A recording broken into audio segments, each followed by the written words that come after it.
Hi everyone, स्वागत है आप सबका आपके अपने चैनल केयर्स क्लासेस में। आज के इस लेक्चर में हम सब देखेंगे क्लास 12th का फिजिक्स।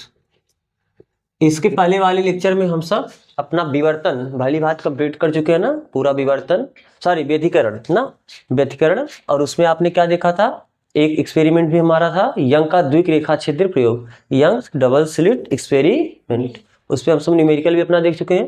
तो आज हम लोग व्यतिकरण हो चुका है, तो आज देखेंगे क्या, विवर्तन, डायफ्रैक्शन ना। इसे क्या बोलते हैं, डायफ्रैक्शन। क्या होता है विवर्तन? देखो, विवर्तन को इंग्लिश में लोग कहते हैं डायफ्रैक्शन। डायफ्रैक्शन का मतलब थोड़ा जैसे मान लो कि यह कोई वस्तु है, आपको पता है, ध्यान से देखना। जैसे यह कोई वस्तु है, या एक चीज आप पहले यहां पर आ जाओ। व्यतिकरण आपने पढ़ा था ना, व्यतिकरण में आपने क्या देखा था, एक पर्दा था, इसके सामने दूसरा पर्दा था। हमने क्या किया, यहां पर दो छिद्र किया, जिसको आप स्लिट बोलते हो, रेखा छिद्र जिसे हम लोग कहते हैं। इसको आपने क्या बोला था, S1, और इसको आपने क्या बोला था, इसके लंबार्धक पर आपने क्या रखा था, एक प्रकाश स्रोत। आपको पता है कि जब प्रकाश किरण चलती है, तो जैसे मान लो कि प्रकाश किरण चला, तो प्रकाश किरण को क्या होना चाहिए, क्योंकि हमें पता है कि अगर कोई समांतर किरण पुंज आएगा, मान लो इस तरीके से, आप क्योंकि कोई भी स्रोत रखे हो तो स्रोत से प्रकाश का डायरेक्शन चलेगा। अगर मान ले रहे कि समांतर किरण पुंज इस प्रकार से आ रहा है, तो यहाँ से जो किरण चलेगी ये निकल के इधर चली जाएगी, यहाँ से किरण यहाँ चली जाएगी, यहाँ से किरण यहाँ, यहाँ से निकलने वाली किरण यहाँ, यहाँ से निकलने वाली किरण यहाँ, यहाँ से निकलने वाली किरण सीधे चली जाएंगी। तो यहाँ तक आपको प्रकाश दिखाई देगा, बाकी यहाँ पर अंधेरा दिखाई देगा। ऐसा बिल्कुल नहीं हुआ था आपको। अरे ऐसा हुआ था क्या, बिल्कुल बीचों इसके बीच में जहां हमें लग रहा है कि अंधेरा मिला था, वहां पर आपको बिल्कुल चमकीला प्रकाशमय मिला था। वास्तव में क्या हुआ था कि देखो भैया, यहाँ से चलने वाला प्रकाश इधर चला गया होगा, यहाँ से चलने वाला प्रकाश इधर आया होगा, फिर ये प्रकाश इधर गया होगा, फिर ऐसे यहाँ से चलने वाला प्रकाश इधर गया होगा। तो यानी क्या हुआ, तभी तो जब दो प्रकाश यहाँ पर मिला होगा, फिर उसका व्यतिकरण हुआ है, वहां पर कलांतर 0 हुआ होगा, और वहां पर आपको एकदम ब्राइट फ्रिंज मिला होगा। अरे कलांतर 0 का मतलब संपोषी व्यतिकरण, संपोषी व्यतिकरण का मतलब दीप्त यानी चमकीला आपको दिखाई देगा। तो वास्तव में क्या हुआ कि प्रकाश, देखो जब प्रकाश, ये वाला जो प्रकाश था, जैसे किनारों पे पड़ के थोड़ा सा क्या हुआ, मुड़क नहीं मुड़ा। यहाँ का प्रकाश जो सीधा चल रहा था, जैसे किनारों पर ही बिल्कुल पड़ा, यहाँ से क्या हुआ, ये मुड़ गया। यही घटना कहलाती है विवर्तन। तो विवर्तन का मतलब क्या है, प्रकाश का किनारों से मुड़ना। बस समझ आ रहा है? अब बोलोगे ये तो व्यतिकरण था, फिर विवर्तन। अरे यहाँ पर जो फ्रिंजेस आपको यहाँ पर पूरा दो प्रकाश मिले हैं, उनके अध्यारोपण से तीव्रता कम ज्यादा वो व्यतिकरण है। बात समझ आ रहा है? विवर्तन क्या है, इसमें ये प्रकाश यहाँ से मुड़ा, ये विवर्तन है।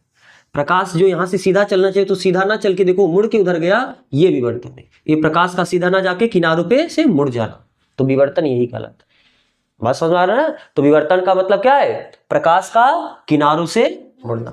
तो जरूरी नहीं कि प्रकाश यहाँ पर किनारों से ही मुड़ी, यहाँ पर प्रकाश पतले रेखा छिद्र से मुड़ी है। अरे ये पतले स्लिट से तो मुड़ी है ना, तो प्रकाश का चाहे पतला स्लिट हो, चाहे कोई पतला संकीर्ण छिद्र हो, छिद्रों से, किनारों से, पतले किनारों से, इन सब से किसी भी तरीके से प्रकाश का कोने से आप समझ लो मुड़ना, ये क्या कहलाता है, विवर्तन। तो विवर्तन का मतलब प्रकाश का तीक्ष्ण किनारों से मुड़ना, छिद्रों से मुड़ना।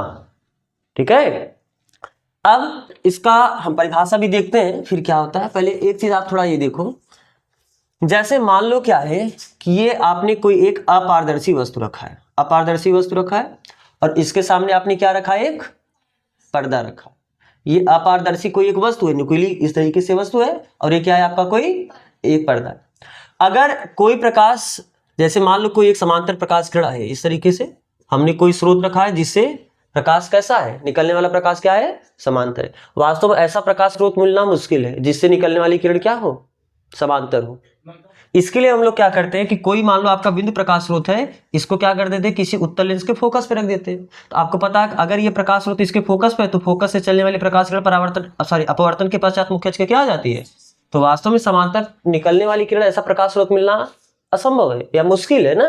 तो उसके लिए हम लोग क्या करेंगे, कोई अगर आपको प्रकाश स्रोत मिला है, उस प्रकाश स्रोत को किसी लेंस के कहां रख देंगे, फोकस पे। तो अब इससे जो प्रकाश किरण निकलेगी वो समांतर निकलेगी कि नहीं निकलेगी, तो इस प्रकार से आपको समांतर किरण पुंज प्राप्त होगा। तो अब मान लो कि ये समांतर किरण पुंज है, तो जब ये चलेगी तो क्या होगी, इस तरीके से बिल्कुल सीधा जाएगा, बोलो इस तरीके से सीधा जाएगा, और बाकी फिर इसके इधर आपको क्या मिलेगा, पूरा अंधेरा, और सामने सामने आपको पूरा क्या मिलेगा, बिल्कुल उजाला यानी प्रकाश। लेकिन ऐसा नहीं होता है, वास्तव में क्या होता है कि हमें ये जो, क्योंकि हम सोच क्या रहे थे, हमको इतना जो रीजन होगा ये आपका छाया वाला क्षेत्र होगा। छाया मतलब इसका परछाई। यही तो सोच रहे थे ना कि अगर समांतर किरणपुंज चलेगा, इसके सामने जितना रीजन पड़ रहा है यहाँ पर आपका क्या होगा, डार्क शैडो रीजन होगा, यानी काला अंधेरा क्षेत्र होगा। बात समझ में आ रहा है, अंधेरा क्षेत्र होगा। अरे छाया क्षेत्र आप इसे बोल सकते हो, इसे आप क्या बोलोगे, छाया क्षेत्र। और छाया काला होता ही है तो आप इसे काला छाया क्षेत्र बोल सकते हो, या आप सीधा इसे छाया क्षेत्र बोलो। बात समझ आ रहा है ना। तो लेकिन जबकि आपको छाया क्षेत्र जो यहां से यहां तक मिलना चाहिए था, ऐसा नहीं हुआ कि छाया क्षेत्र आपको यहां से यहां तक मिला। आपको छाया क्षेत्र कुछ नीचे शिफ्ट हुआ, यानी यहां पर आपको कुछ यहां तक आपको क्या मिला, उजाला मिला, लेकिन केवल प्रकाश नहीं मिला। यहां से यहां तक तो बिल्कुल आपको चमकीला मिला, इसमें तो कोई दो राय ही नहीं है। अरे वहां पर पूरा सीधा सीधा है, वहां पर तो आपको प्रकाश ही मिलेगा, उसमें कोई संशय नहीं होना चाहिए।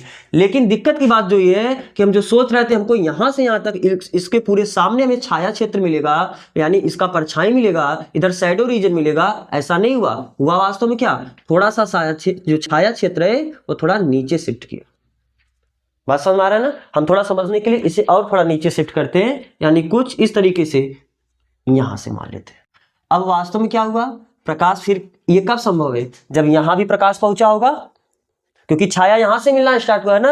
यहां पर आपको पूरा प्रकाश नहीं मिला, अभी यहां पर इसके बात हम कर रहे हैं, लेकिन यहां भी आपको थोड़ा प्रकाश मिला है। और देखो इसके पहले जब आप व्यतिकरण खड़े हो तो वहां पर आपने जो दूसरे पर्दे पर आपको मिलता था उसे आप व्यतिकरण प्रतिरूप बोलते थे। व्यतिकरण प्रतिरूप में क्या मिलता था, ब्राइट डार्क फ्रिंज मिलता था, और बराबर चौड़ाई का डार्क और ब्राइट फ्रिंज मिलता था, जिसे दीप्त फ्रिंज और अदीप्त फ्रिंज कहते थे। सभी की चौड़ाइयां बराबर होती थी। लेकिन यहां पर जो इस रीजन में है, यहां पर आपको वास्तव में क्या मिला जानते हो, यहां पर आपको मिला अंधेरा, फिर आपको क्या मिला यहां पर उजाला, फिर आपको यहां पर क्या मिला, एक काम करो इसे मैं ऐसे बनाते हैं, देखो ये पूरा आपका क्या है डार्क, फिर आपको थोड़ा क्या मिला ब्राइट, फिर आपको क्या मिला डार्क ना, फिर आपको क्या मिला ब्राइट, फिर आपको क्या मिला डार्क, फिर हमें क्या मिला यहाँ पर ब्राइट, फिर आपको यहाँ पर क्या मिला डार्क, फिर आपको पूरा ब्राइट ही आगे मिला है। इस तरीके से आपको एक पैटर्न प्राप्त होगा। किस रीजन में, छाया क्षेत्र में, शैडो रीजन में।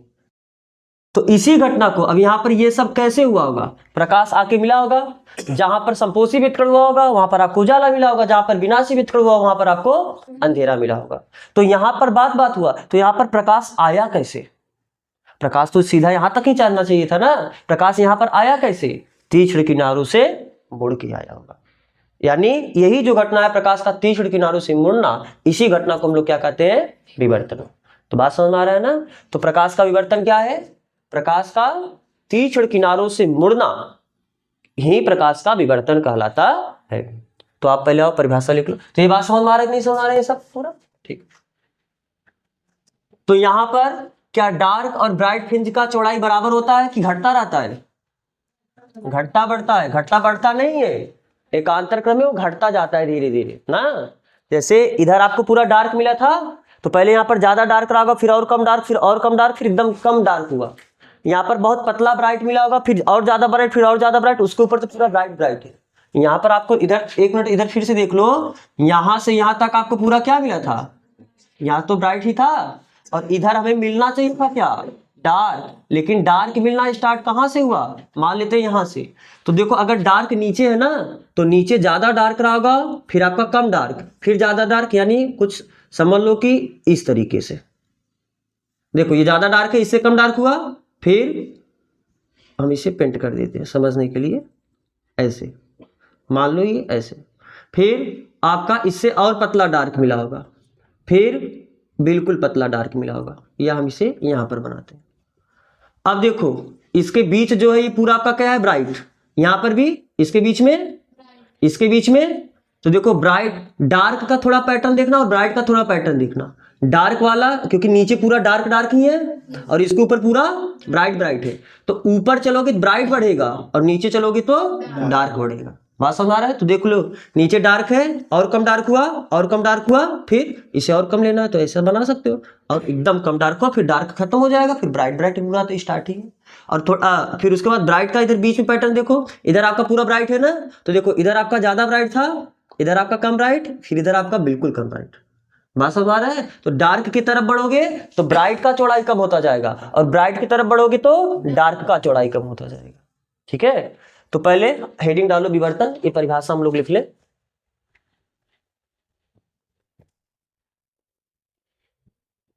विवर्तन क्या होता है? प्रकाश किरणों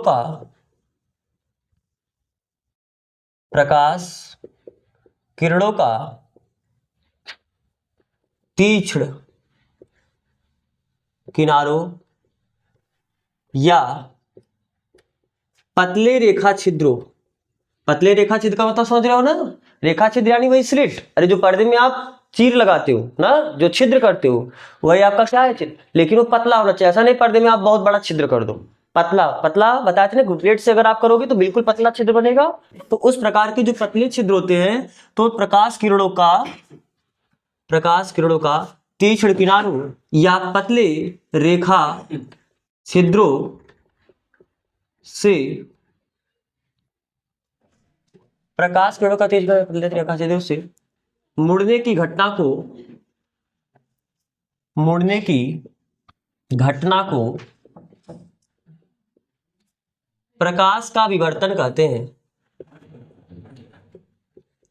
विवर्तन कहते, या करके आप थोड़ा डिटेल में इसे लिख लेना, ये डिफिनीशन उतना अच्छा नहीं लग रहा है। कहने का मतलब है कि आप इतना लिख लेंगे, जब प्रकाश किरण किसी तीक्ष्ण किनारों या पतले रेखा छिद्र पर पड़ता है तो वह तीक्ष्ण किनारों या पतले रेखा छिद्रों से मुड़ जाता है। इस किरण को प्रकाश का विवर्तन कहते हैं। है वही चीज, लेकिन थोड़ा उसमें ज्यादा फील आएगा। तो आप लिख लो कि जब कोई प्रकाश किरण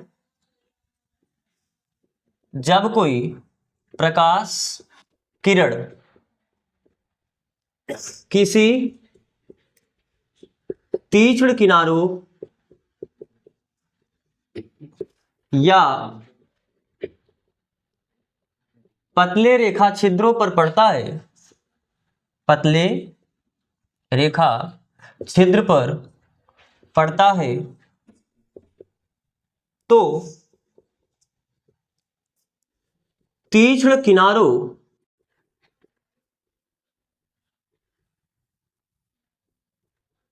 अथवा तीक्ष्ण किनारों या पतले रेखा छिद्रों से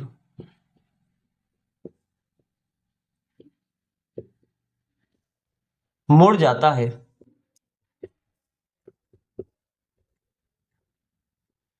इसी घटना को प्रकाश का क्या कहते हैं? विवर्तन कहते हैं।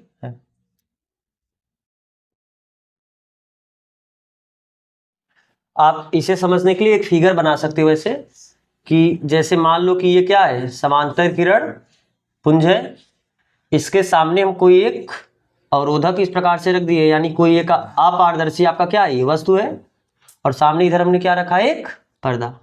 तो प्रकाश किरण क्या होगा, ये बिल्कुल ऐसे पूरा तो जाएगा ही जाएगा, लेकिन जो साथ में इस प्रकाश किरण को ऐसे जाना चाहिए थे, ऐसे न जाके क्या होगा, थोड़ा मुड़ जाएगा ना। तो ये तीक्ष्ण किनारों से प्रकाश के जो मुड़ने की घटना है, इसी को हम क्या कहते हैं, प्रकाश का विवर्तन। अच्छा, जिस वस्तु से प्रकाश का विवर्तन होता है, जैसे यही वस्तु है, इसी वस्तु से प्रकाश का विवर्तन हुआ है, तो इस वस्तु को हम लोग कहते हैं विवर्तक वस्तु। कौन सा वस्तु? विवर्तक वस्तु। ठीक है, तो लिखना है, आप इसे लिख लो। तो अब आप ये लिख चुके, कॉपी कर चुके होंगे, तो हम अब आगे चलते हैं। जो विवर्तन होता है उसको हम दो भाग में बांटते हैं ना। वैसे एक होता है आपका फ्रेनेल विवर्तन और एक होता है आपका फ्राउनहोफर विवर्तन। फ्रेनेल विवर्तन का मतलब क्या है, जैसे कुछ नहीं है इसमें। देखो, एक होता है आपका प्रकाश स्रोत, एक आप यहाँ पर ये सामने आपका होगा विवर्तक वस्तु, और पैटर्न प्राप्त करने के लिए सामने हम क्या रखते हैं, एक पर्दा। ध्यान से देखो, मान लो ये इनकी बीच की दूरी a है और इनकी बीच की दूरी क्या है, b। यानी यदि प्रकाश स्रोत और विवर्तक वस्तु के बीच की दूरी तथा विवर्तक वस्तु और पर्दे के बीच की दूरी अधिक हो परंतु सीमित हो, सीमित मतलब बहुत ज्यादा ना हो, मतलब अधिक होने का मतलब ठीक ठाक हो, लेकिन इतना ना हो कि अनंत हो, यानी बहुत ज्यादा दूर हो।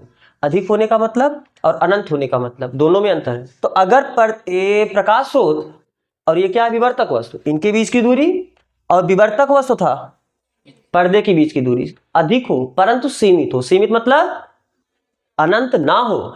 तो इस प्रकार जो इस पर्दे पर आपको विवर्तक पूरा प्रतिरूप मिलेगा, व्यतिकरण में आपने पढ़ा था, जिस पर्दे पर आपको पूरा व्यतिकरण पट्टियां मिलती है उसे व्यतिकरण प्रतिरूप कहते हैं। तो यहाँ पर जो आपको भी इसके पहले हमने फ्रिंज बनाया था, तो ऐसे इस पर्दे पर भी फ्रिंज प्राप्त होगा, तो इसे क्या बोलेंगे, विवर्तक प्रतिरूप। वहां पर क्या बोले थे, व्यतिकरण प्रतिरूप, यहां पर क्या बोलेंगे, विवर्तक प्रतिरूप। तो जो विवर्तक प्रतिरूप इस पर्दे पर प्राप्त होता है, इस विवर्तक प्रतिरूप को हम लोग क्या कहते हैं, फ्रेनल विवर्तक प्रतिरूप, या यहां पर जो विवर्तन होता है इसे फ्रेनल विवर्तन कहते हैं। तो फ्रेनल विवर्तन कब बोलोगे, जब प्रकाश स्रोत विवर्तक वस्तु के बीच की दूरी तथा विवर्तक वस्तु तथा पर्दे के बीच की दूरी अधिक हो परंतु सीमित हो। लेकिन अगर इनके बीच की दूरी यही अधिक होने लगे, यानी ज्यादा होने लगे, तब अरे ये आपका क्या है, प्रकाश वस्तु है, ये आपका क्या है, इसे क्या कहोगे, विवर्तक वस्तु। इनके बीच की दूरी, इसके पहले आपने क्या बोला था, अधिक हो परंतु सीमित हो। सीमित का मतलब अनंत ना हो, बस अब यही दूरी क्या हो जाए, अनंत हो जाए। अनंत मतलब बहुत दूर हो जाए, या इनके बीच की दूरी अधिक हो जाए, या दोनों बीच की दूरी अधिक हो जाए।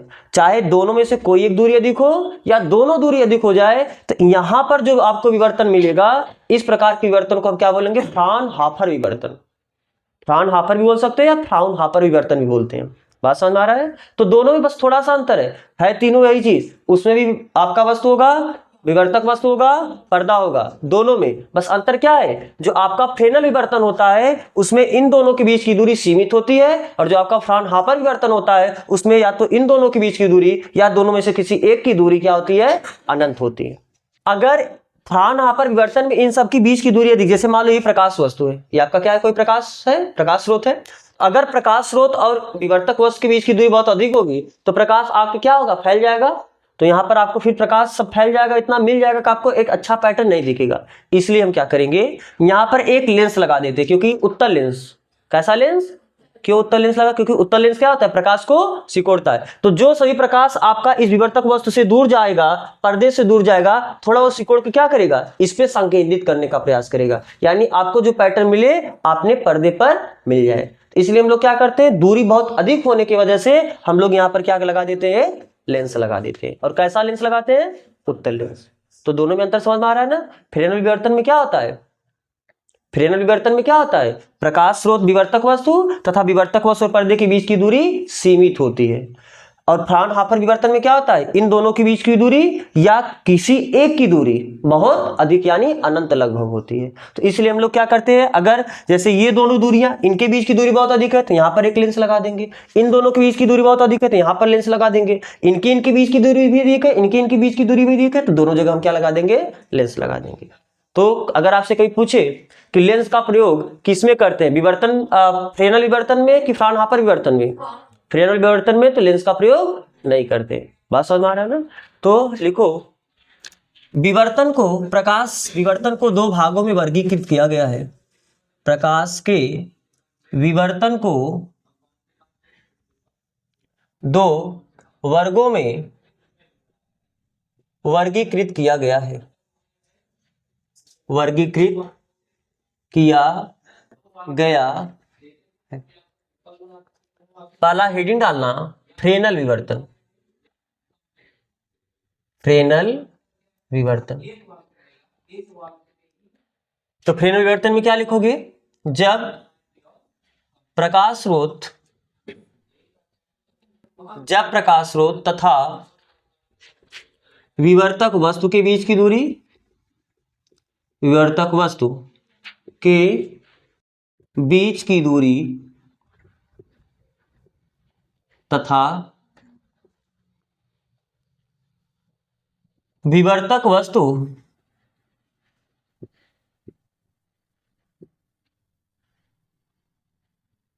और पर्दे के बीच की दूरी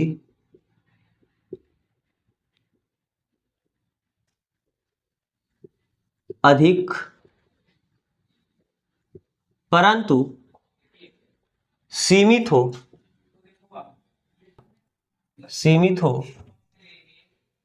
तो पर्दे पर प्राप्त विवर्तन प्रतिरूप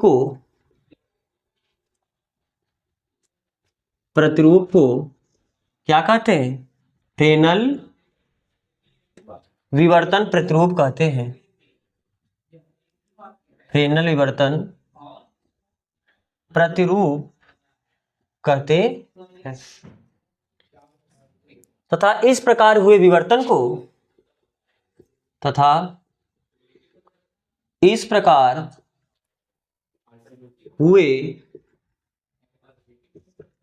को कौन सा विवर्तन कहते हैं?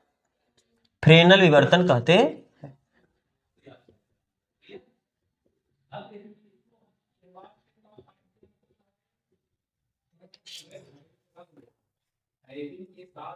आप एक फिगर बना लो इसमें।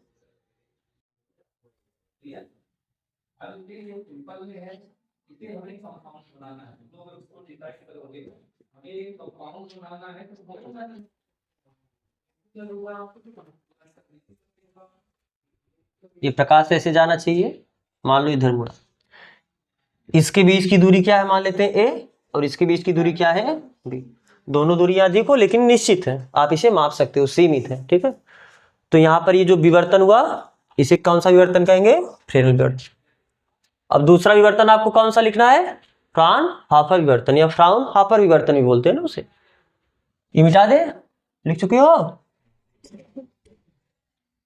आप, ये लिख चुके हो गया। आगे चले तो दूसरा हेडिंग आप डालो क्या? दो चीज, या तो फ्राउनहोफर विवर्तन बोल सकते हो या फ्राउनहोफर विवर्तन।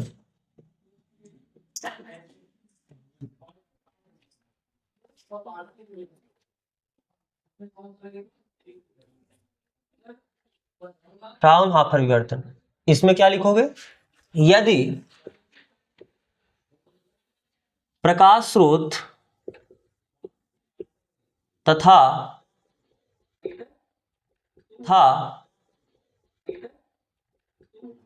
पर्दे के बीच की दूरी अथवा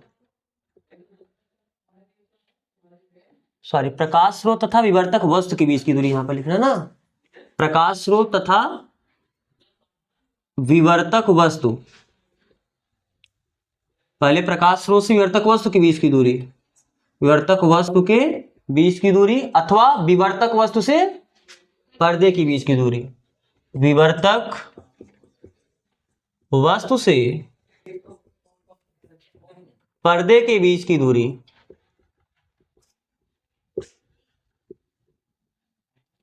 अथवा दोनों दूरियां, सीधा ऐसे लिख दें ना, दोनों दूरियां क्या हो? अनंत हो, तो पर्दे पर प्राप्त विवर्तक प्रतिरूप को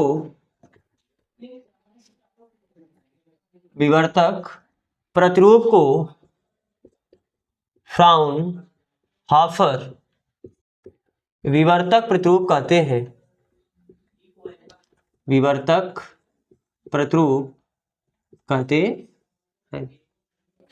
तथा इस प्रकार के विवर्तन को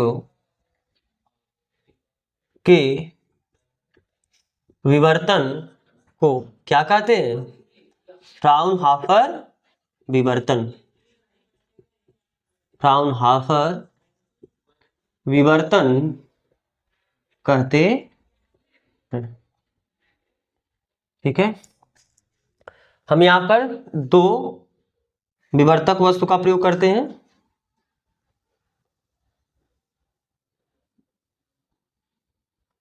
ये मान लो आपका क्या है, सामने पर्दा रखा। तो अब मान लो कि प्रकाश स्रोत आपका अनंत पर है, तो उससे आने वाला प्रकाश आपका क्या होगा? समांतर होगा। अब हम इतना प्रकाश स्रोत ना बना के केवल 2-3 प्रकाश स्रोत बना रहे, ध्यान से देखना। यहां पर हम क्या मान लेते हैं कि इन दोनों के बीच की दूरी क्या है? अनंत है। तो हम लोग यहां पर क्या कर देंगे? एक लेंस का प्रयोग कर देंगे। और कैसे लेंस का प्रयोग? उत्तल लेंस का प्रयोग करोगे। तो ये क्या करेगा?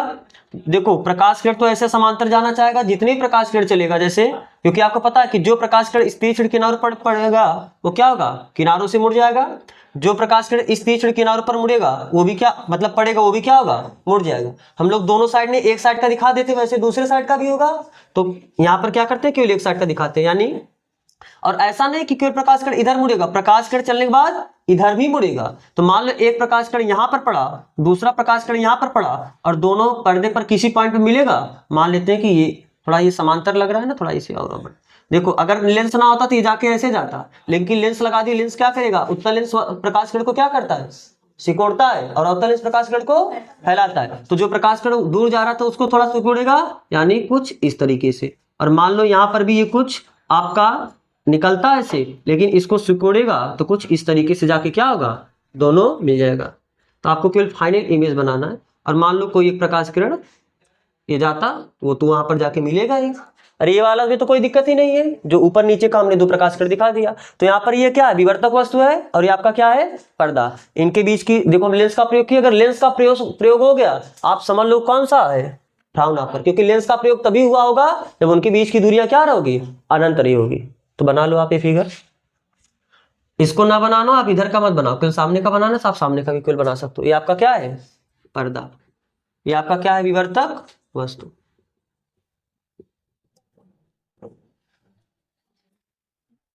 जितने लोग बना लियो मिटाओ मत, यहाँ पर जो बना लियो उसे मिटाने का काम नहीं है, हम केवल यहाँ सामने का दिखा दिए। प्रकाश तो आ ही रहा होगा इधर से ना, जितने लोग बनाए उसे मिटाने का कोई काम नहीं है। जो नहीं बनाए वो ना बनाए, कोई दिक्कत नहीं है। बनाए तो लो बना दो, कोई दिक्कत नहीं है बस।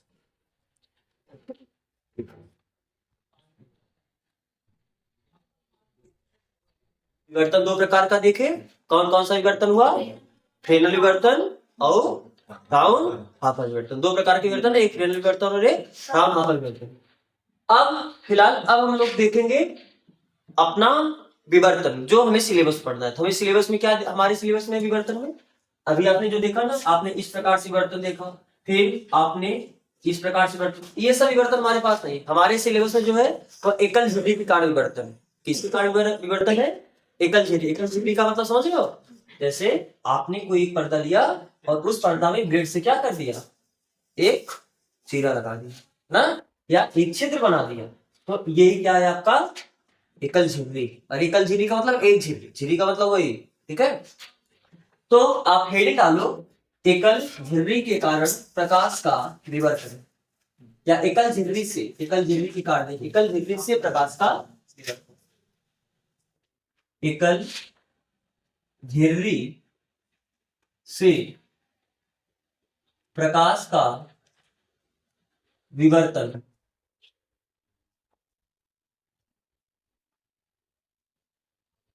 इसमें क्या है, अभी आपने इसके पहले पैटर्न देख चुका है कि जहां छाया क्षेत्र होता है उसमें भी प्रकाश एक अलग तरीके का पैटर्न बनाता है, एक अलग तरीके का वहां पर डार्क ब्राइट बना लेता है। तो वही आप देखो, जैसे मान लो ये क्या है, आपका एक पर्दा है, और उसके सामने ये आपका क्या है, एक दूसरा पर्दा। और इस पर्दे पे हमने क्या किया, एक ब्लेड से ना एक झिल्ली बनाया। तो अब ये झिल्ली कितना है, बहुत छोटा होगा, बहुत छोटा होगा, लेकिन इसे समझ लो हम सब जूम करके देख रहे हैं ना। तो मान लो कि ये आपका झिल्ली हुआ, बात समझ आ रहा है, ठीक। अब इसके सामने, क्योंकि अब ध्यान से देखना, जब ये आपका, इधर सुनो, जब ये आपका पर्दा रहा होगा, इस पे आपने एक झिल्ली बनाया, तो यहाँ पर जब आप प्रकाश स्रोत रखे थे, तो प्रकाश स्रोत से सभी डायरेक्शन में किरण चलेगा।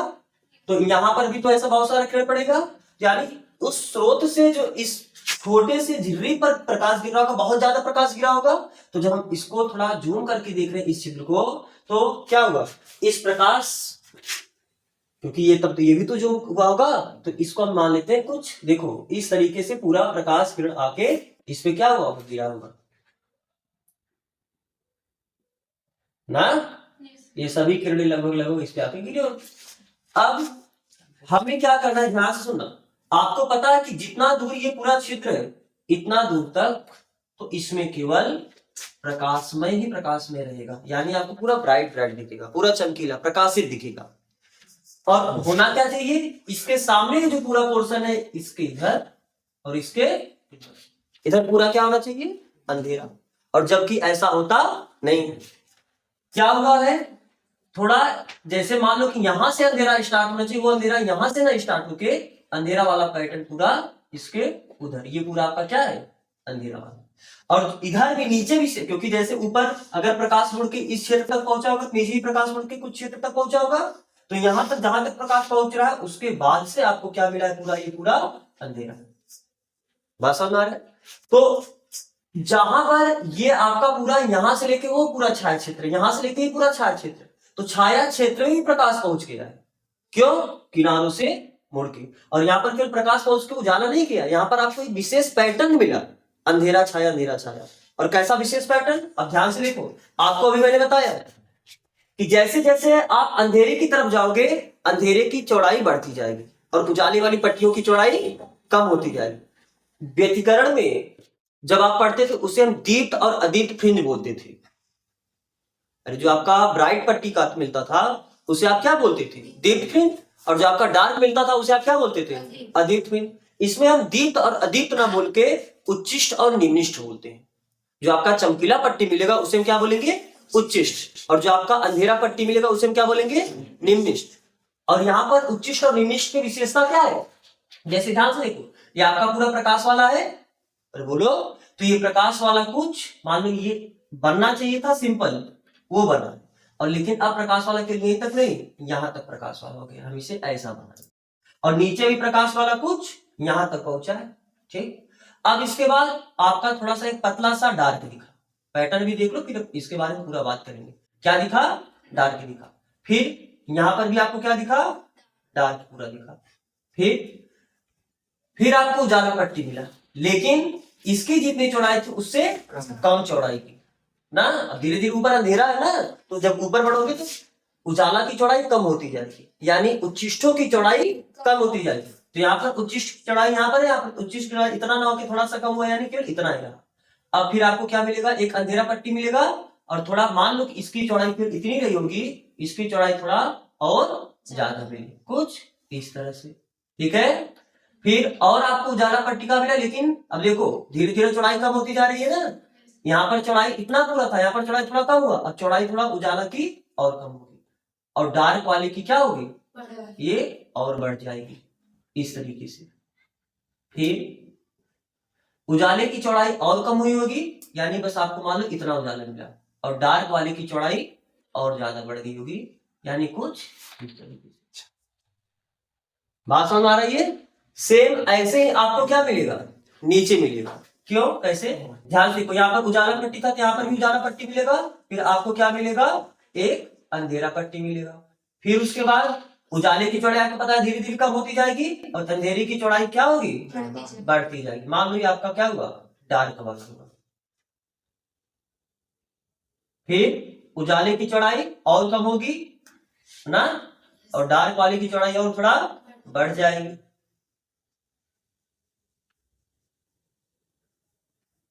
फिर उजाले की चौड़ाई और कम होगी, और डार्क वाले की चौड़ाई और बढ़ जाएगी।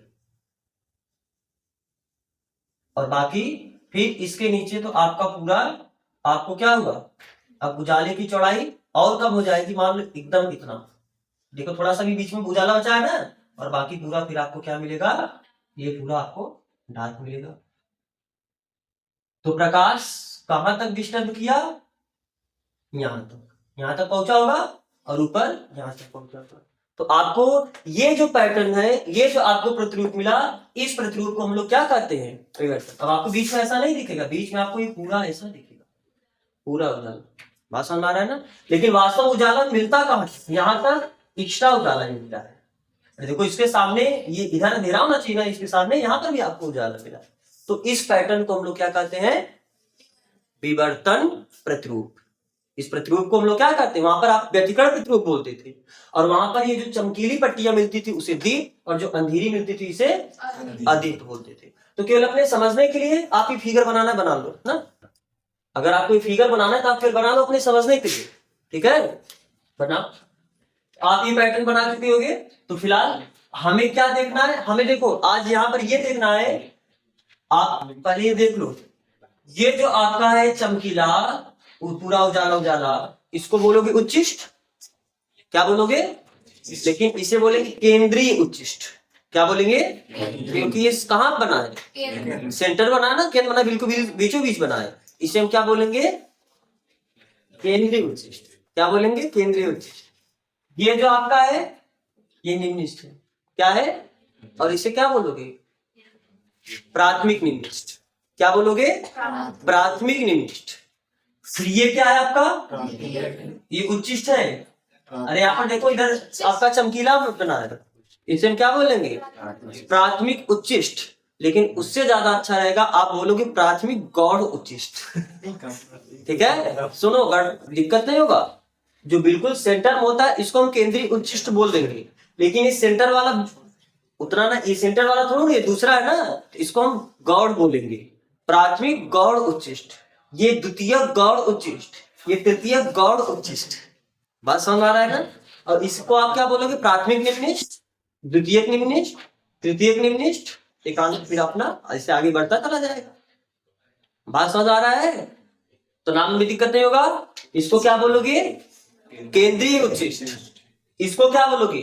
प्राथमिक गौड़ उच्चिष्ट। इसको क्या बोलोगे? द्वितीयक गौड़ उच्चिष्ट, तृतीयक गौड़ उच्चिष्ट, ऐसे आगे अपना चलता जाएगा। ये प्राथमिक निम्निष्ठ, द्वितीयक निम्निष्ठ, तृतीयक, बाकी आगे। केंद्रीय उच्चिष्ट की चौड़ाई कितनी होगी हमें ये बताना है, ये कितना चौड़ा होगा। और दूसरा इसकी कोणीय चौड़ाई बताना है। कोणीय चौड़ाई यानी देखो, ये जो छिद्र का मध्य बिंदु होगा यहां से और यहां तक, ये जो एंगल बना, ये एंगल इस केंद्रीय उच्चिष्ट का कोणीय चौड़ाई वक्त नहीं हुआ, तो हमको ये केंद्रीय उच्चिष्ट की कोणीय चौड़ाई बताना है। ठीक है, तो चलो पहले ये तो केवल आपको ऐसे समझने के लिए हमने बोला फिगर बनाने के लिए। आपको वास्तव में जो फिगर बनाने में कौन सा बनाना है? सिंपल, आराम से। एक ये पर्दा है, एक ये सामने पर्दा है, इस पर्दे पर आपने एक छेद लगाया है, इस छिद्र का नाम मान लेते हैं क्या है? वही एस। बस हमने इसको जूम करके देखा है ना, इधर समझो, ध्यान सुनो। इसको तो बस हमने क्या किया है? जूम किया है, इसलिए इतना बड़ा आपको छिद्र नाम ही है क्या? एकल झिरी। एकल झिरी मतलब केवल एक छिद्र है इसमें। ठीक है, तो उससे भी प्रकाश का विवर्तन मिलेगा। अब ध्यान से देखो, मान लेते हैं कि देखो ये बिल्कुल इसका सेंटर पॉइंट होगा। अरे बोलो, ये बिल्कुल इसका सेंटर पॉइंट इसके सामने लगभग यहीं पर कहीं पड़ेगा। अब आपको पता है कि कहीं तक आपको क्या मिलेगा? पूरा उच्चिष्ट मिलेगा, केंद्रीय उच्चिष्ट। वास्तव में यहां पर हुआ क्या होगा? कुछ प्रकाश यहां से चला होगा, सॉरी, कुछ प्रकाश यहां से चला होगा, फिर कुछ प्रकाश यहां से पहुंचा होगा, सेंटर से भी प्रकाश पहुंचा होगा। बोलो, अब बोलोगे समझ मारे कि नहीं चीज? क्यों ऐसा हुआ? यहां से इतना प्रकाश क्यों मिला? हाइगेंस का द्वितीय तरंग का सिद्धांत पढ़े नहीं पढ़े? वहां पर क्या है कि जब, क्योंकि मान लो जो भी प्रकाश स्रोत रहा होगा, उस प्रकाश स्रोत से आपको पता है ना क्या मिला होगा? वेव फ्रंट निकला होगा, तरंगाग्र निकला होगा। अब जब तरंगाग्र इस छिद्र पर पड़ेगा तो तरंगाग्र पर स्थित प्रत्येक कण एक नए स्रोत का कार्य करेगा नहीं करेगा? तो प्रत्येक स्रोत से किरण निकलेगा नहीं निकलेगा? केवल एक ही डायरेक्शन में निकलेगा, यहां से हर डायरेक्शन में किरण निकलेगा, यहां से भी हर डायरेक्शन में किरण निकलेगा, यहां से भी हर डायरेक्शन में किरण निकलेगा। हमने मान लिया कि एक बिंदु पर, अब यहाँ पर क्या हुआ? यहां से यहां तक आपका पूरा उच्चिष्ट है, तो पहला निम्निष्ठ यहीं पर मिला नहीं मिला? बोलो, जब ये केंद्रीय उच्चिष्ट हो गया तो आपको पहला निम्निष्ठ यहाँ पर मिला होगा, फिर नीचे पहला निम्निष्ठ यहाँ पर मिला होगा। तो ये फिगर समझ आ रहा है? मान लेते हैं कि ये कितना एंगल बना है, फिलहाल आपको ये बनाना नहीं था। ठीक है, ये तुमने वैसे बना दिया, आप ये बनाना मत।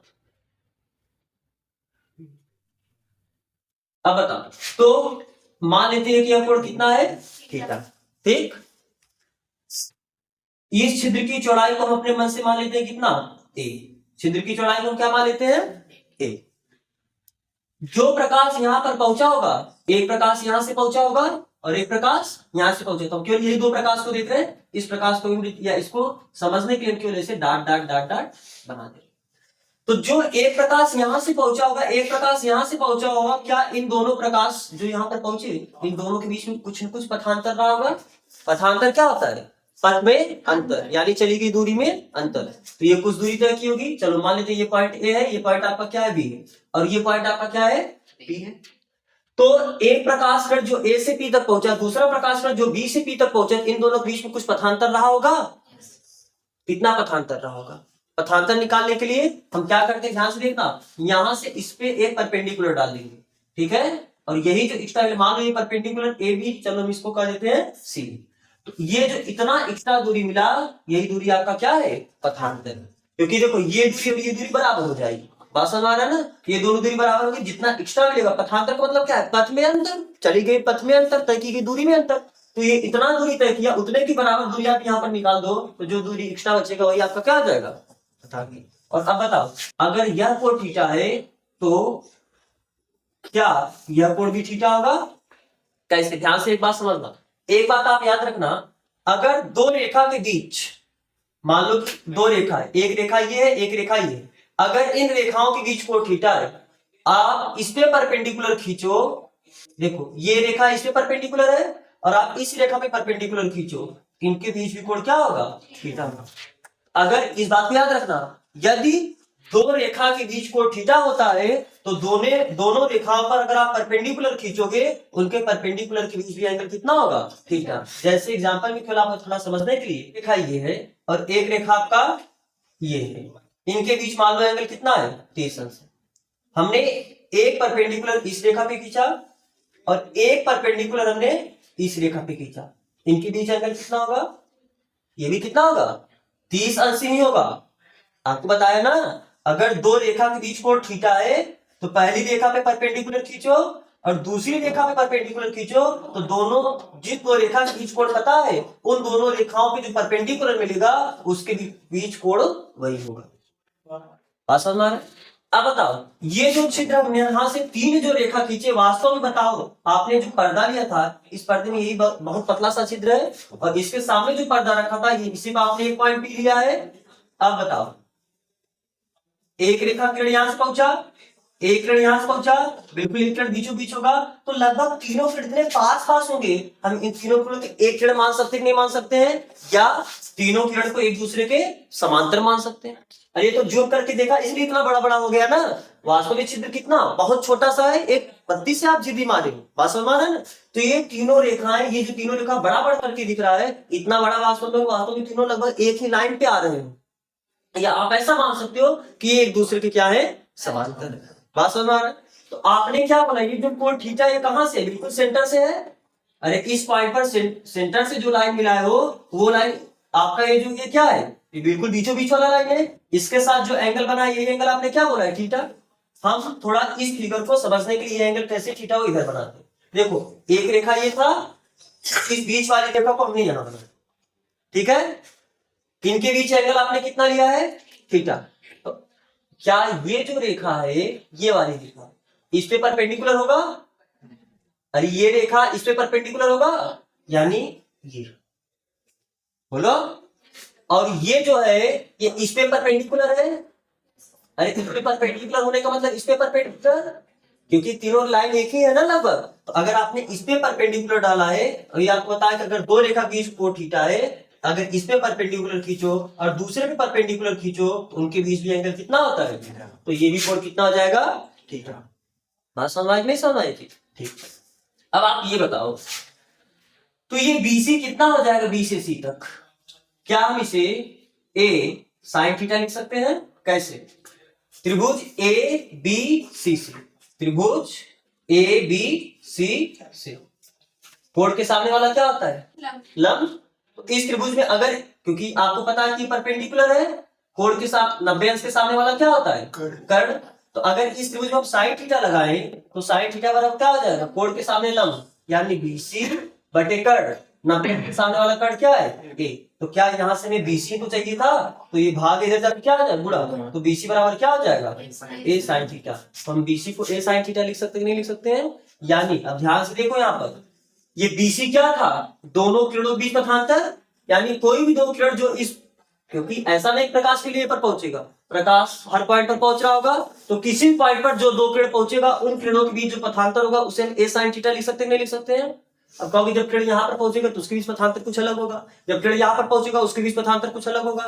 तो यहाँ पर तो आपने A sin थीटा फिक्स कर दिया, ये फिक्स नहीं है, जब किरण यहाँ पर पहुंचेगा थीटा बदल जाएगा, और जब थीटा बदलेगा तो ये वैल्यू भी क्या होगा, बदल जाएगा। बात समझ में आ रहा है?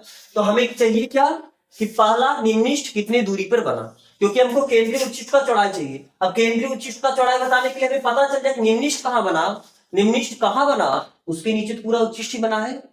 अरे बात समझ में आ रहा है। अगर हमको पहले क्या पता करना है, केंद्रीय उच्चिष्ट की चौड़ाई या इसकी दूरी जानने के लिए हम पहले पता करेंगे कि केंद्रीय पहला निम्निष्ठ कहाँ बना। जहां पहला निम्निष्ठ बना होगा उसी के नीचे तो पूरा केंद्रीय उच्चिष्ट रहा होगा, या केंद्रीय उच्चिष्ट के बाद ही तो पहला निम्निष्ठ बना होगा। तो अगर आपको पहले निम्निष्ठ के बारे में पता चल जाए तो आप केंद्रीय उच्चिष्ट के बारे में जो चाहिए सो बता सकते हो। बात समझ में आ रहा है ना। तो मान लीजिए कि जहां पर आपका पहला निम्निष्ठ बना उसका कोणीय स्थिति कितना है, थीटा। अभी उसकी कोणीय स्थिति को हमने थीटा माना। इस फिगर को समझाने में थोड़ा इधर उधर हुआ, हम इसको थोड़ा फ्रेश फिगर फिर से बनाते हैं। अब आप फाइनली ड्रा करना अपने कॉपी में।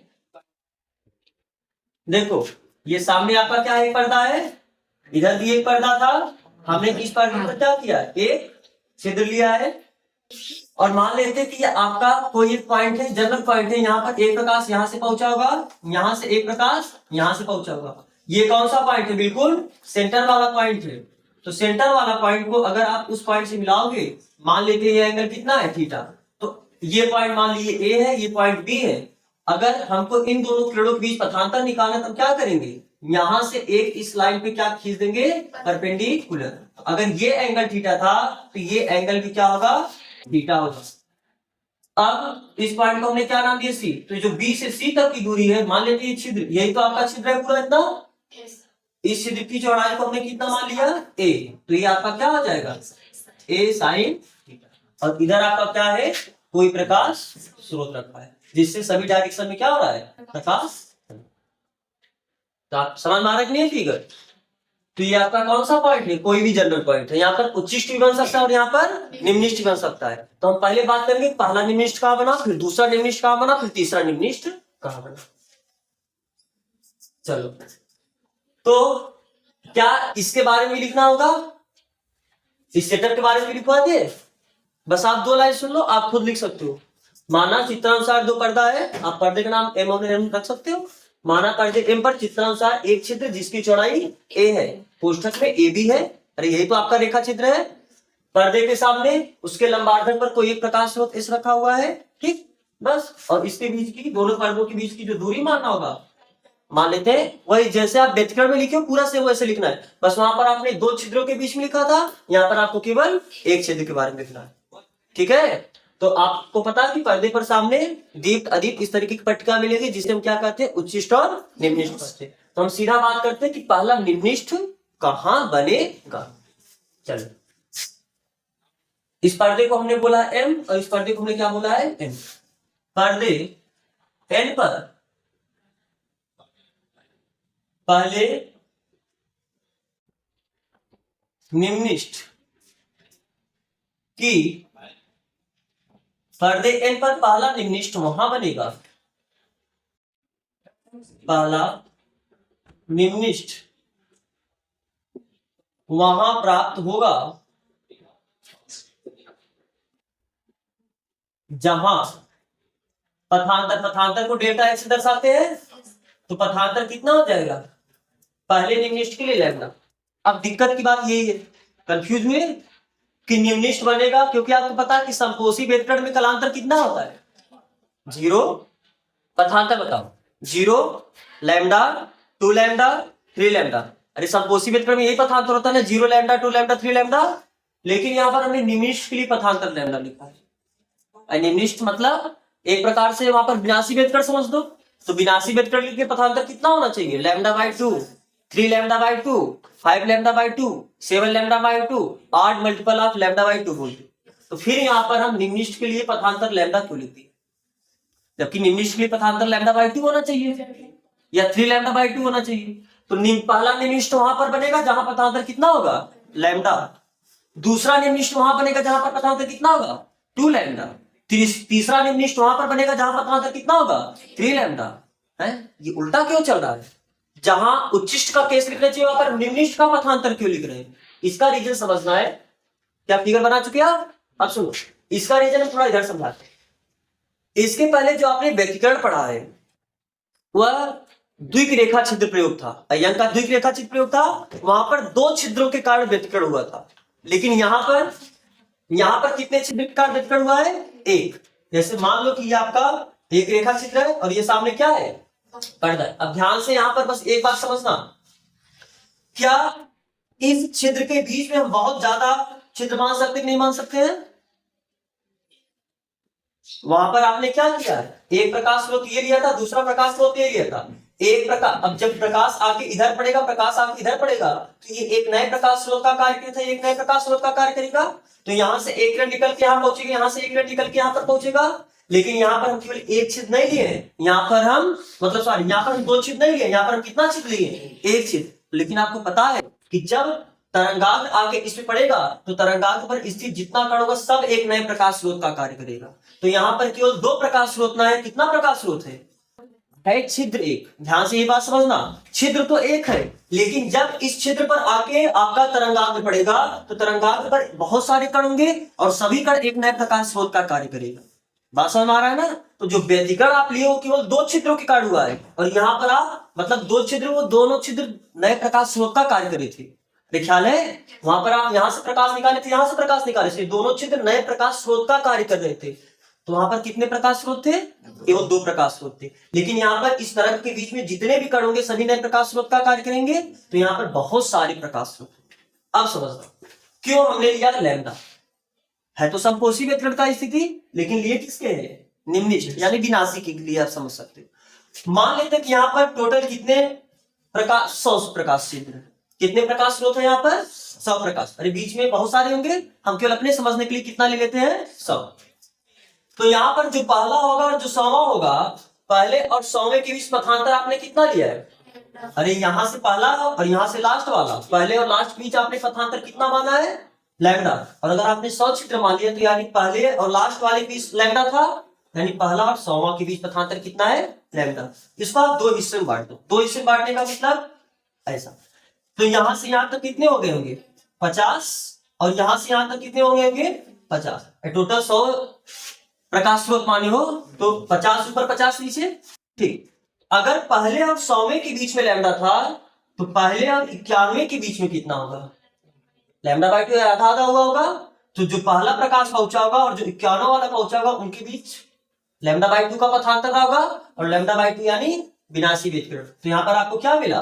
निम्नलिखित। फिर जो दूसरे प्रकाश स्रोत से किरण पहुंचा होगा और जो 92 से पहुंचा होगा, अरे 91 वाले से हुआ, अब 91 वाले के बाद 92 वाले लोगे, तो यहां से भी कुछ पहुंचा होगा, यहां से भी कुछ पहुंचा होगा 92 वाले से। तो 91 वाले को 92 वाला कैंसिल किया होगा, क्योंकि उनके बीच पथांतर कितना होगा? जब 100 का गैप है तो लैम्डा का पथांतर, तो जब 50-50 का गैप होगा तो लैम्डा बाई 2 का ही तो होगा। तो ऐसे यहाँ पर क्या केवल दूसरे से क्या होगा? फिर तीसरे से भी तो प्रकाश पहुंचा होगा, और इधर तीसरे से पहुंचा होगा और इधर 53 वाले से पहुंचा होगा। तो तीसरे और 53 वाले के बीच में पथांतर कितना होगा? Lambda by 2। ऐसे सबके, इसको ये कैंसिल करेगा, अगले वाला कैंसिल करेगा, जो 50 वाला है उसको 100वां वाला कैंसिल करेगा। अरे बात समझ में आ रहा? क्यों? क्योंकि 50वें और 100वें वाले के बीच भी तो लैम्डा बाई 2 आया होगा। जब गैप 50-50 का रहा होगा उसमें पथांतर, क्योंकि जब गैप 100 का है तो पथांतर कितना है? लैम्डा। तो जब गैप 50 का होगा तो पथांतर कितना हो जाएगा? Lambda by 2। इसलिए पहले वाले को 91 वाला, दूसरे वाले को 92 वाला, तीसरे वाले को 53 वाला कैंसिल कर देगा, नहीं कैंसिल कर देगा। और जब सब एक दूसरे क्यों कैंसिल करेगा? कैंसिल करने का मतलब उनके बीच पथांतर कितना होगा? Lambda by 2। लैम्डा बाई 2 पथांतर होने का मतलब विनाशी व्यतिकरण। विनाशी व्यतिकरण का मतलब अंधेरा। ये बात समझ में आया कि हमने उनके बीच पथांतर लैम्डा क्यों लिया?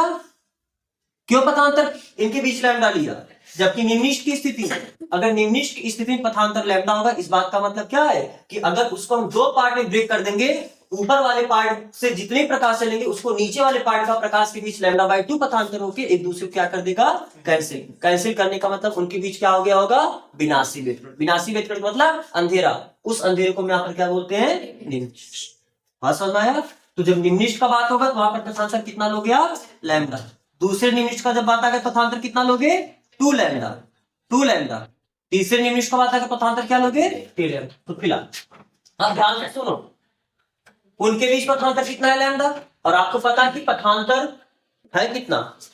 अरे इस फिगर से देख के बताओ पथांतर कितना है? a sin theta. यानी दिस इज टोटल डेल्टा एक क्या पथांतर, और पथांतर क्या है? चलो हम ऐसा लिख सकते देते हैं, पथांतर BC ये बराबर किसके हुआ? लैम्डा। और BC का वैल्यू है कितना? a sin theta. ये किसके बराबर हुआ? लैम्डा। हमको क्या चाहिए? थीटा। थीटा यानी इस क्षैतिज से कितने कोण पर वो पहला आपका बना है, हमको ये थीटा तो चाहिए। एक काम करो, यहाँ क्या साइन थीटा बराबर लैम्डा बाई ए लिख सकते हैं क्या? बोलो। साइन थीटा बराबर लैम्डा बाई लिख सकते हैं, क्योंकि थीटा क्या है, बहुत बड़ा है बहुत छोटा है। अरे छिद्र आपका बहुत पतला है, बहुत छोटा छिद्र है, तो कोण बहुत छोटा बनेगा। तो चूंकि थीटा क्या है, यह लगभग 0 के बराबर है, और जब थीटा बहुत छोटा होता है तो उस केस में हम साइन थीटा को थीटा लिखते हैं। अरे बोलो, जब थीटा बहुत छोटा था उस केस में हम साइन थीटा को थीटा लिखते हैं। तो दिस इंप्लाइज है साइन थीटा को हम लगभग क्या लिख देंगे, थीटा। इस बात का मतलब जहां साइन थीटा था वहां पर आपने लिखा थीटा, तो थीटा बराबर क्या हुआ, लैम्डा बाई। ये थीटा है क्या, ये थीटा क्या है, पहले निम्निष्ठ की कोणीय स्थिति। अरे निम्निष्ठ का ही तो बात की हो, तो पहले निम्निष्ठ के लिए थीटा है, पहले थीटा है क्या है, उसकी कोणीय स्थिति। कोणीय स्थिति मतलब कितने कोण पर वो स्थित है। अरे कोणीय स्थिति का मतलब यही हुआ ना, ये क्षैतिज से सेंटर से कितने कोण बना के वो स्थित है। तो यहाँ पर थीटा क्या है, प्राथमिक निम्निष्ठ की कोणीय स्थिति, निम्निष्ठ की कोणीय स्थिति। बात समझ में आया। अच्छा, सेम ऐसे दूसरे निम्निष्ठ के लिए, दूसरे निम्निष्ठ नहीं, इसे द्वितीयक निम्निष्ठ लिखते। क्या लिखेंगे, द्वितीयक निम्निष्ठ के लिए। द्वितीयक निम्निष्ठ के लिए क्या आ जाएगा, ये जो पथांतर है ये कितने के बराबर हो जाएगा, 2 लैम्डा, और पथांतर है कितना, a sin थीटा, ये कितने बराबर होगा, 2 लैम्डा। तो यहाँ पर फिर से वही चीज, साइन थीटा बराबर क्या लिख सकते हैं, 2 लैम्डा पानी, और साइन थीटा को लगभग क्या लिख सकते हैं, थीटा। तो थीटा बराबर क्या हो जाएगा, 2 लैम्डा अपान। बात समझ आया। तो यहाँ पर थीटा क्या है, लिख सकते हैं यहाँ पर थीटा क्या है, द्वितीयक निम्निष्ठ की कोणीय स्थिति, निम्निष्ठ की कोणीय स्थिति। अब ध्यान से देखो, जब हम तीसरे के लिए लिखेंगे तो 3 लैम्डा हो जाएगा। तो पहले के लिए लैम्डा बाई, दूसरे की कोणीय स्थिति 2 लैम्डा बाई, तीसरे के लिए 3 लैम्डा बाई है, तो जनरल हम बोल दे एनवे के लिए n लैम्डा बाई है। तो यानी इसी प्रकार आप क्या लिख सकते हो, कहाँ ये फिगर आप बना चुके हो, नहीं बना फिगर, ठीक है, हम इधर लिख देते हैं ना। इसी प्रकार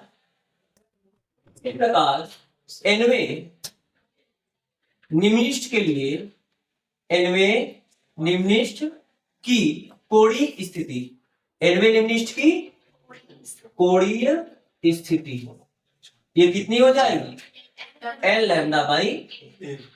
बात समझ आया ना। आप इस बात को क्या करना, याद रखना। तो चलो पहले आप ये कॉपी कर लो। अच्छा, एक बात यहाँ पर केवल एक लाइन केवल और देख लो, अगर एनवे निम्निष्ठ की आपने कोणीय स्थिति बता दिया, तो क्या इसी प्रकार हम एनवे उच्चिष्ठ की भी कोणीय स्थिति बता सकते हैं। अरे कैसे, जो उच्चिष्ठ का केस था वहां पर निम्निष्ठ का आपने ले लिया। अरे जो संपोषी व्यतिकरण का काम कर रहा था वो यहाँ पर निम्निष्ठ का काम किया, तो जो विनाशी व्यतिकरण का काम करेगा वहां पर उच्चिष्ठ का काम करेगा, नहीं काम करेगा। यानी अगर एक लाइन में लिखना हो तो हम ऐसे लिख सकते हैं क्या, ये तो पहली बात हुई। फिर दूसरी बात, इसी प्रकार आप क्या लिख सकते हो, एनवे उच्चिष्ठ की, और एनवे उच्चिष्ठ की ना लिख के हम क्या लिख दे, एनवे गौड़ उच्चिष्ठ। यहां पर केवल उच्चिष्ठ ना बोल के क्या बोलेंगे, गौड़। एनवे गौड़ उच्चिष्ठ की क्या, कोणीय स्थिति क्या हो जाएगी। अब देखो वहां पर क्या है, 2n+1 odd multiple of lambda by 2 ये चलता है।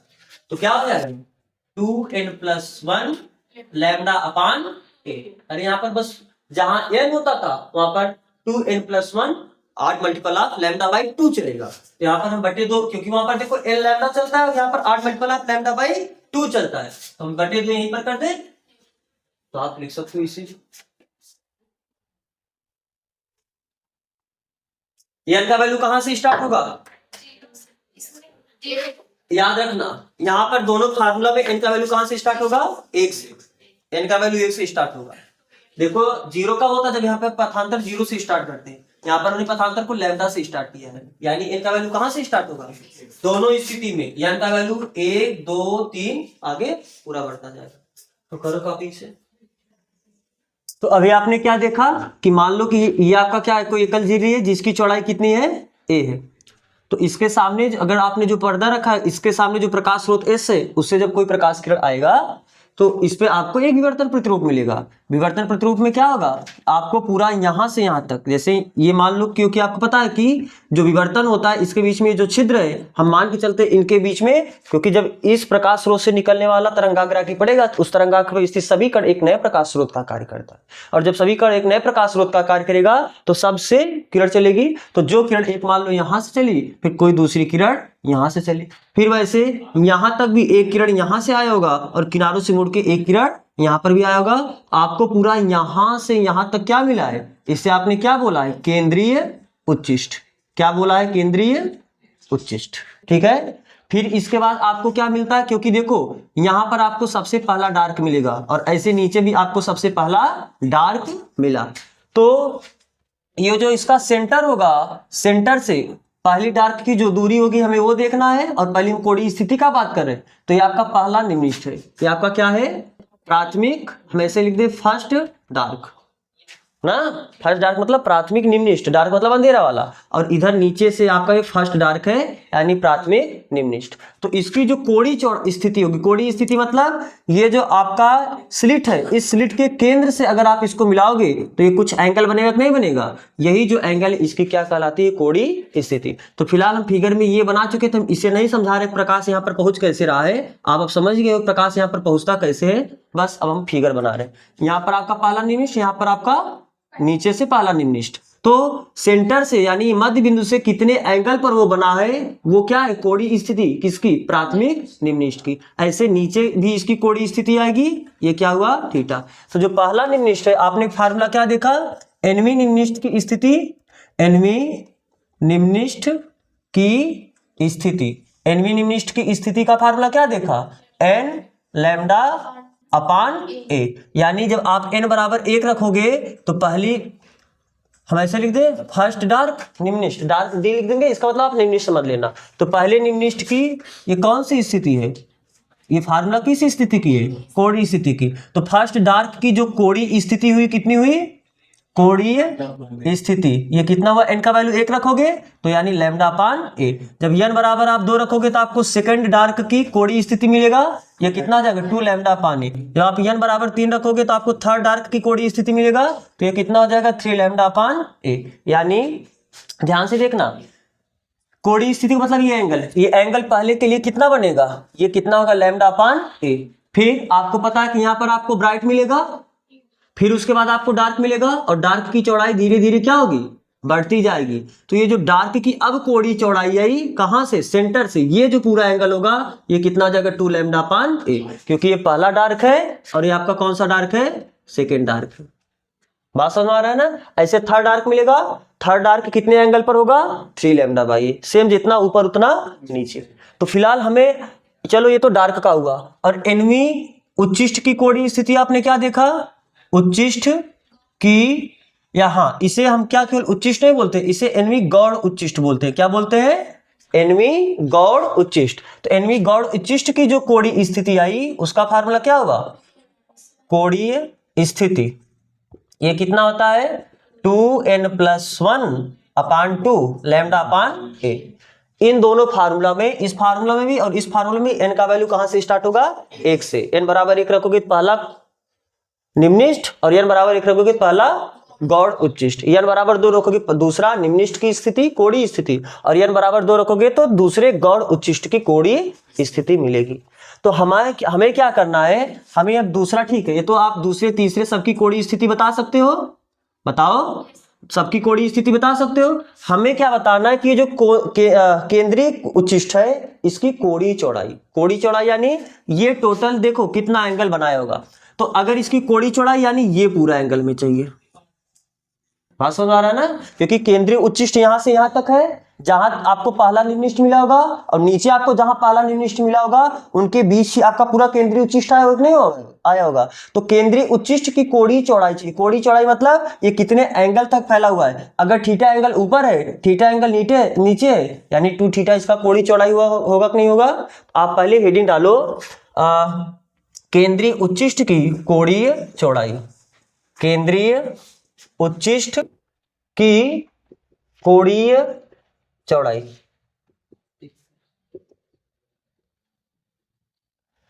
या एक काम करो, पहले 1 मिनट थोड़ा रुको।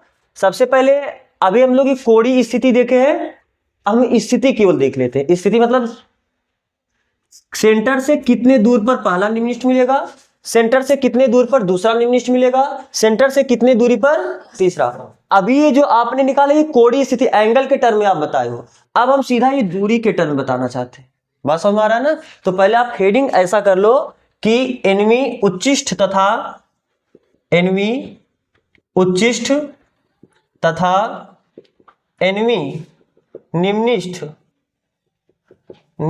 की स्थिति जब हम केवल बात करें तो हम सिंपल कहां से बात करेंगे, सेंटर से उसके दूरी का। अब ध्यान से देखो, आपको पता है थीटा डी, थीटा डी लिख दिया। इस बात का मतलब समझ रहे हो? थीटा डी का मतलब समझ रहे हो? डी का मतलब डार्क यानी निम्नलिखित, थीटा का मतलब कोणीय स्थिति। तो निम्नलिखित की कोणीय स्थिति का फार्मूला आपने क्या देखा, एल लैम्डा अपान ए। आप ये फार्मूला जानते हो? बोलो। अरे यही तो देखे हो ना, एनवी निम्नलिखित की कोणीय स्थिति, डी लिख दिया यानी निम्नलिखित का बात कर रहे हैं, और थीटा का मतलब कोणीय स्थिति। तो निम्नलिखितों के लिए कोणीय स्थिति का फार्मूला क्या है, एल लैम्डा अपान ए। हमको ये कोण नहीं चाहिए, ये तो ये आपने ये क्या बताया, ये थीटा बताया। हमको क्या चाहिए, सेंटर से इसकी दूरी। मान लेते हैं कि सेंटर से जो पहली निम्नलिखित है इसकी दूरी क्या है, वाई। तो आप कोण बराबर ये चाप का काम कर जाएगा और ये त्रिज्या का काम कर जाएगा। तो कोण बराबर चाप बटे त्रिज्या आप लिखते हो। अरे आप ये फार्मूला जानते हो ना, कोण बराबर चाप, चाप यानी वाई, और त्रिज्या इनके बीच की जो दूरी होगी ये त्रिज्या का काम करेगा बटे डी। लिख सकते हो? तो क्या वाई बराबर हम क्या लिख सकते हैं, थीटा इंटू डी। और एक चीज आपको ख्याल होगा, इसके पहले जब आपने व्यतिकरण पढ़ा था तो वहां पर आपने कोणीय चौड़ाई ऐसे ही तो निकाला था। स्थिति में कोणीय चौड़ाई एक्स थीटा निकालने के लिए आपने क्या किया था, एक्स एन अपान डी किया था। तो उसी हिसाब से अगर हमें दूरी निकालना है, और सीधी सी बात है, ध्यान से देखो, ये आपका कोण बहुत छोटा होगा। अगर कोण बहुत छोटा होगा तो ये लाइन एक वृत्त के चाप जैसा मान सकते हो कि नहीं मान सकते हो? तो कोण बराबर क्या होता है, ये चाप को फिर ये किसका काम कर जाएगा, त्रिज्या का। तो कोण बराबर चाप बटे त्रिज्या से थीटा बराबर चाप का काम वाई करेगा और त्रिज्या का काम ये दूरी करेगा। अगर दोनों पर्दों के बीच की दूरी है तो ये भी दूरी डी ही होगी। तो आप थीटा बराबर वाई बटे डी लिख सकते हो, यानी वाई बराबर थीटा इंटू डी लिख सकते हो। तो बताओ, यहां से हम ऐसे लिख दिए वाई डी, वाई डी का मतलब डार्क की स्थिति, वाई क्या बता रहा है, स्थिति। वहां पर स्थिति को हम एक्स से प्रदर्शित किए थे, यहाँ पर स्थिति को हम वाई से प्रदर्शित कर रहे हैं। तो वाई बराबर क्या, थीटा, थीटा का वैल्यू क्या आया है, एल लैम्डा अपान ए, और इंटू आपको क्या करना है डी, यानी वाई डी बराबर क्या हो जाएगा, एल लैम्डा कैपिटल डी अपान ए। इस बात का मतलब समझ रहे हो? अगर आपको पहली निम्नलिखित केंद्र से कितनी दूरी पर बनेगी, तो यन बराबर आप एक रख दोगे, पहली निम्नलिखित के केंद्र से दूरी मिल जाएगी। यन बराबर आप 2 रखोगे तो दूसरे निम्नलिखित के केंद्र से दूरी मिलेगी। यन बराबर आप 3 रखोगे, तीसरे निम्नलिखित की आपको केंद्र से दूरी मिलेगी। जैसे ऊपर से वैसे नीचे भी आपको दूरी मिलती चली जाएगी। तो ये क्या है, किसके लिए, निम्नलिखित के लिए, निम्नलिखित के लिए। अब अगर हमें उच्चिष्ट के लिए चाहिए तो उच्चिष्ट के लिए हम ऐसे लिख दे थीटा बी, यानी ब्राइट के लिए कोणीय स्थिति। तो ब्राइट के लिए कोणीय स्थिति का फार्मूला क्या है, 2n+1/2 लैम्डा अपान ए। तो हमको क्या चाहिए, वाई भी चाहिए, यानी उसकी स्थिति चाहिए। तो स्थिति का निकालने का फार्मूला वही है क्या, थीटा इंटू, अरे चाप, अभी आपने देखा ना, कोण बराबर चाप बटे त्रिज्या, तो चाप बराबर कोण इंटू त्रिज्या, यानी थीटा इंटू डी लिख सकते हो। तो यहां से आप क्या लिख सकते हो, वाई बी बराबर थीटा, थीटा का वैल्यू कितना आया, 2n+1 लैम्डा अपान 2a। ये तो थीटा है, बस इसी में डी का गुणा कर दोगे, ये आपका क्या आ जाएगा, वाई बी। तो निम्नलिखित की कोणीय स्थिति, निम्नलिखित की कोणीय स्थिति का जो फार्मूला वो एन लैम्डा पानी होगा, और निम्नलिखित की जो स्थिति का केवल फार्मूला, स्थिति मतलब केंद्र से उसकी दूरी, उसका फार्मूला एन लैम्डा डी पानी। यानी कुछ नहीं, आपको इस फार्मूले में यहाँ पर कैपिटल डी लिख दो और इस फार्मूले में यहाँ पर कैपिटल डी लिख दो, वही आपका फार्मूला हो जाएगा। बात समझ में आ रहा है? तो हमें देखना क्या है, अब हेडिंग हमारा क्या होगा, केंद्रीय उच्चिष्ट की कोणीय चौड़ाई। कोणीय चौड़ाई यानी ये पूरा कितने कोण तक ही पूरा फैला है केंद्रीय उच्चिष्ट, यानी क्या, 2 थीटा। ये चाहिए ना, तो आप हेडिंग डालो केंद्रीय उच्चिष्ट की। हाँ पहले आप ये कॉपी कर लो, ये आप कॉपी कर लो अगर ना कॉपी की हो।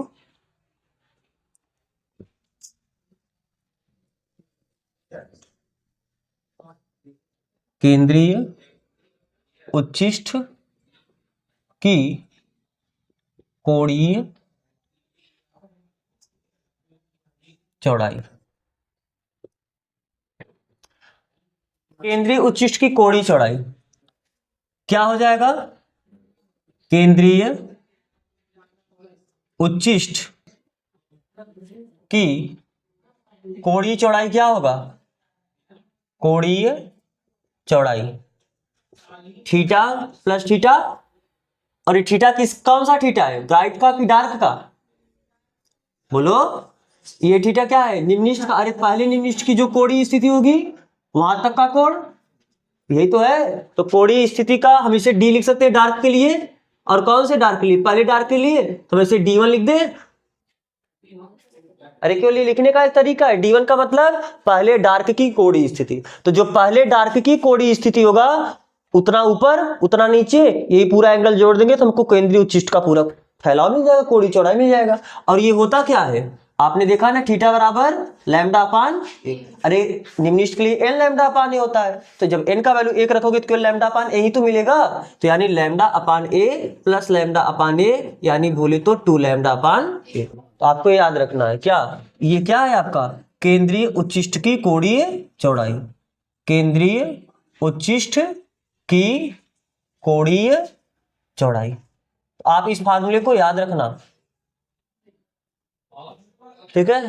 तो ये आपका विवर्तन कंप्लीट हुआ। इसमें अच्छा एक ग्राफ आपका बचा है, तीव्रता और कोणीय स्थिति के सापेक्ष या इनके बीच ग्राफ। तो आप हेडिंग डालो विवर्तन में, या सीधा केवल आप ऐसे हेडिंग डालो तीव्रता तथा कोणीय स्थिति। तीव्रता यानी इंटेंसिटी, इंटेंसिटी को हम क्या लिखते हैं, ऐसे दर्शाते हैं, तीव्रता वर्सेस कोणीय स्थिति। कोणीय स्थिति को हम क्या लिखते हैं, थीटा। ग्राफ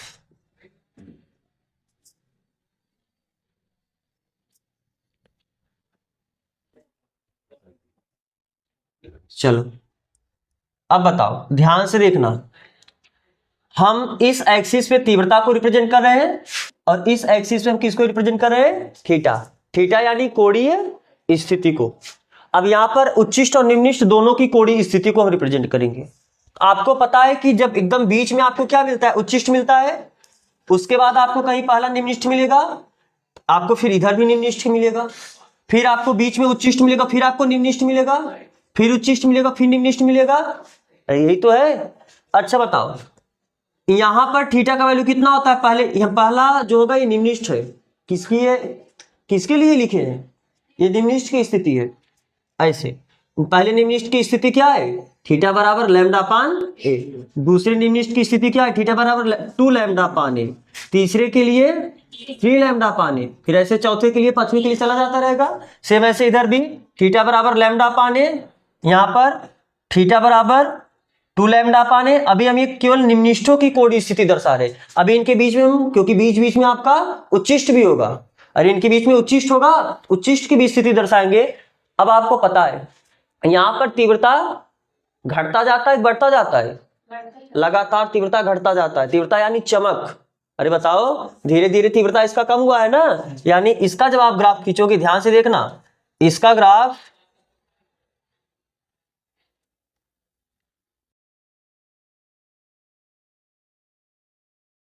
क्या होगा, तीव्रता घटता जाएगा। ऐसे देख रहे हो ना, केंद्रीय उच्चिष्ट सबसे ज्यादा चमकदार होता है, उसका तीव्रता सबसे मैक्सिमम होगा। फिर यहां पर तो निम्निष्ठ है तो यहां पर तीव्रता 0 ही हो जाएगा। फिर जो दूसरा उच्चिष्ट होगा उसका तीव्रता केंद्रीय उच्चिष्ट की तुलना में कम होगा, तो उसका देखो तीव्रता इससे कम बनाएंगे। फिर ये निम्निष्ठ की स्थिति तक पहुंचा, फिर देखो इससे कम तीव्रता अगले उच्चिष्ट का होगा। निम्निष्ठ में तो तीव्रता 0 ही हो जाएगा, फिर तीव्रता कम हुआ और ऐसे कम होते होते क्या हो जाएगा आपका, ये 0 हो जाएगा।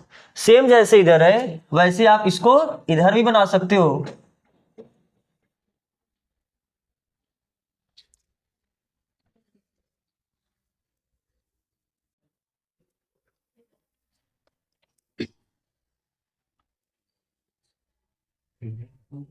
ना इस तरीके से इधर का, तो ये जो पोजीशन है, ये पहले निम्निष्ठ की स्थिति है, ये दूसरा निम्निष्ठ है, ये तीसरा निम्निष्ठ है, ये चौथा निम्निष्ठ है। यहाँ पर थीटा बराबर कितना होगा, 2 लैम्डा अपान ए। यहाँ पर थीटा बराबर कितना होगा, 3 लैम्डा अपन अपान इधर चलता जाएगा। अब बीच बीच में ये तो उच्चिष्ट की स्थिति है, तो उच्चिष्ट के लिए थीटा बराबर क्या होता है? अरे भैया उच्चिष्ट के लिए आपने थीटा का फार्मूला क्या देखा? 2n+1/2 लैम्डा अपान ए। जब n का वैल्यू 1 रखोगे तो 2 1 के 2 1 3 3/2 हो जाएगा, यानी यहाँ पर 3/2 लैम्डा अपान ए। यहाँ पर 2 रखोगे, यहाँ पर 2 दूनी 4 1 5, यानी थीटा बराबर कितना होगा? 5 लैम्डा अपान ए। यहाँ पर थीटा बराबर क्या होगा? 7 लैम्डा अपान ए। आप इधर भी इधर लिख सकते हो ऐसे। ये आपका क्या है? केंद्रीय उच्चिष्ट। कौन सा उच्चिष्ट? केंद्रीय उच्चिष्ट। ये आपका क्या है? हाँ, यहाँ पर 3/2 5/2 7/2, ठीक है, ये कर लेना। तो ये केंद्रीय उच्चिष्ट है। ये आपका क्या है? फर्स्ट निम्निष्ठ। फर्स्ट मतलब आप समझ लेना प्राथमिक ना, निम्निष्ठ। ये आपका क्या है? फर्स्ट प्राथमिक गौड़ उच्चिष्ट। ये आपका केंद्रीय उच्चिष्ट है, ये आपका प्राथमिक गौड़ उच्चिष्ट है, गौड़ उच्चिष्ट। फिर ये आपका निम्निष्ठ है, कौन सा? ये पहला निम्निष्ठ, ये आपका सेकेंड निम्निष्ठ मतलब द्वितीयक निम्निष्ठ ना। फिर ये आपका थर्ड यानी तृतीयक निम्निष्ठ, निम्निष्ठ। ये आपका पहला गौड़ उच्चिष्ठ था, ये आपका सेकेंड यानी द्वितीयक गौड़ उच्चिष्ठ हुआ। बाकी फिर ये आपका तृतीयक। ऐसे इधर भी आप लिख सकते हो। तो ये क्या है? आई वर्सेस थीटा ग्राफ। थीटा यानी कोणीय स्थिति को हम इस एक्सिस पे प्लॉट किए हैं, और जो तीव्रता है वो लगातार क्या होता है? घटता जाता है। फिर लास्ट में जाके 0 हो जाएगा तीव्रता। फिर आपको पूरा डार्क ही पट्टी पूरा दिखेगा। अरे बीच में ही तो केवल आपको पैटर्न दिखाना, कुछ दूरी जाने के बाद तो तीव्रता कम हो जाता है, पूरा आपको डार्क दिखता है। तो यहाँ पर आपका कंप्लीट हुआ। एक हेडिंग आपका छोटा सा बचा है, विवर्तन और व्यतिकरण में अंतर। 3-4 पॉइंट दिखना है। तो कल हम लोग ध्रुवण स्टार्ट करेंगे, तो वहीं पर सबसे पहला हेडिंग हम लोग छोटा सा है 2 मिनट का, तो जो व्यतिकरण और विवर्तन में अंतर है तो वहीं पर देख लेंगे, ठीक है ना। तो आज लेक्चर बस यहीं पर करते हैं। तो यहाँ तक जुड़ने के लिए आप सबका बहुत बहुत धन्यवाद। विवर्तन समझ में आया?